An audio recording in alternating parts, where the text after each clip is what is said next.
London doesn't reveal itself all at once. It whispers through cobblestone streets, echoes beneath ancient arches, and suddenly roars to life at the edge of the River Thames. This is a city where history isn't locked behind museum glass. It's everywhere. In the buildings you pass, the bridges you cross, the streets you wander without even realizing you're walking through centuries of stories.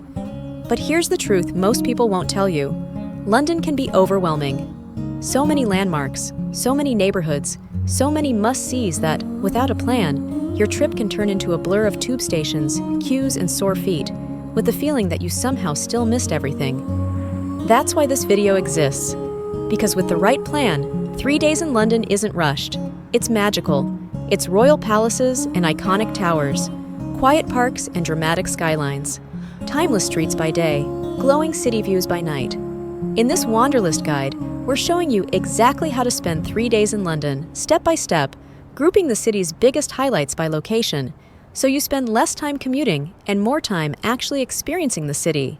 Whether this is your very first visit or a long-awaited return, this itinerary is designed to help you feel London, not just see it. Before we dive in, we want to hear from you. What's the one place in London you've always dreamed of visiting? Let us know in the comments. And if you love cinematic travel guides like this, don't forget to like the video, subscribe to Wanderlist, and turn on notifications. We read and reply to every single comment. Now, let's explore London, one unforgettable day at a time. Day 1. Royal London and Historic Icons. Your first day in London is all about the city you've seen in films, history books, and postcards. Royal, grand, and instantly recognizable. And the best part? Almost everything today is within walking distance. Start your morning at Buckingham Palace, the official residence of the British monarch. Even from the gates, the scale of the palace sets the tone for what London does best: tradition, ceremony, and grandeur. If you arrive in the late morning, you may even catch the famous changing of the guard. From here, slow things down with a walk through St. James's Park. This is one of London's most beautiful parks, with manicured lawns, a peaceful lake, and a picture-perfect view back toward the palace. It's the ideal transition from royal splendor to historic heart. Continue toward Westminster Abbey, one of the most important churches in the world. For nearly 1,000 years, this has been the site of coronations, royal weddings, and state funerals. Even if you don't go inside, standing outside is enough to feel the weight of history. Just steps away, you'll see Big Ben rising above the Houses of Parliament. This is one of the most iconic views in all of Europe, especially when the clock strikes the hour and the bells echo across the river. Cross Westminster Bridge for a different perspective of the city.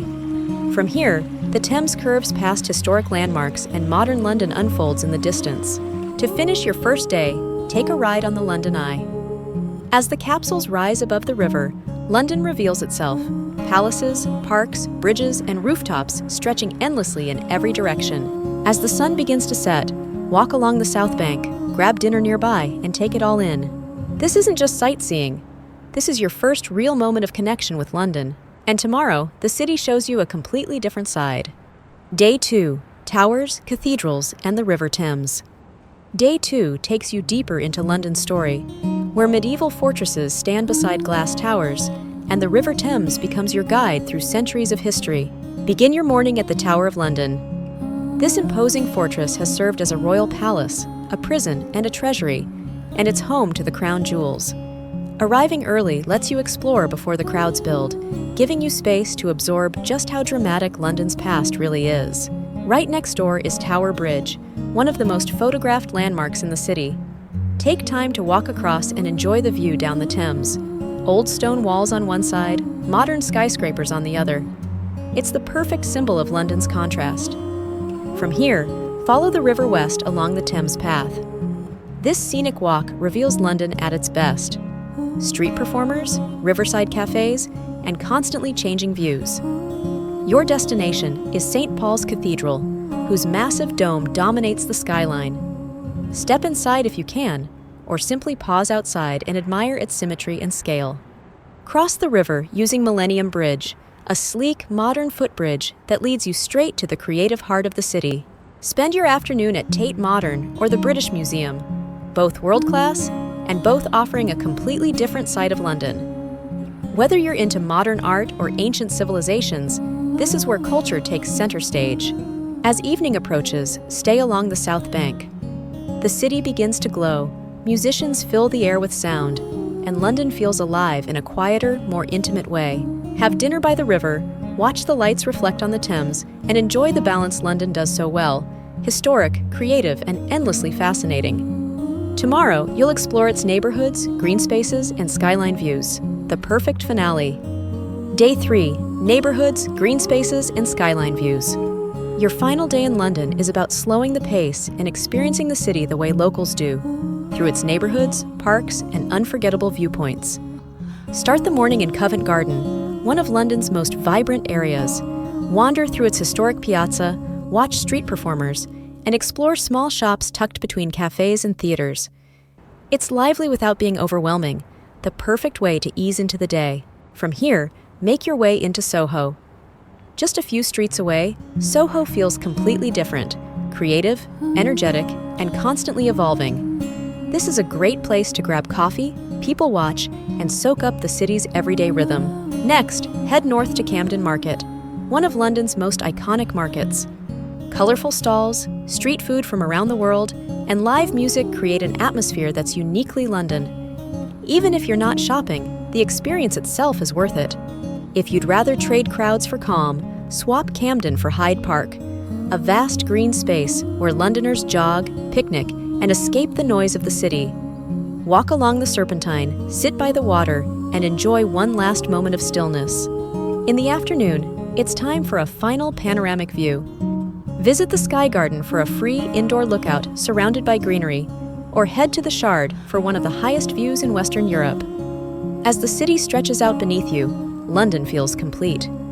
End your journey with a farewell dinner, a final walk along the river, or a quiet moment watching the city lights turn on one by one. 3 days, countless memories, and a city that somehow still feels like it's holding a few secrets just for you. And just like that, our 3 days in London come to an end. From royal palaces and historic towers, to riverside walks, hidden neighborhoods, and skyline views, London has a way of feeling timeless and constantly new at the same time. Of course, 3 days will never be enough to see everything, but with the right plan, it's more than enough to feel the city, its rhythm, its contrasts, and its quiet magic between the landmarks. Now we want to hear from you.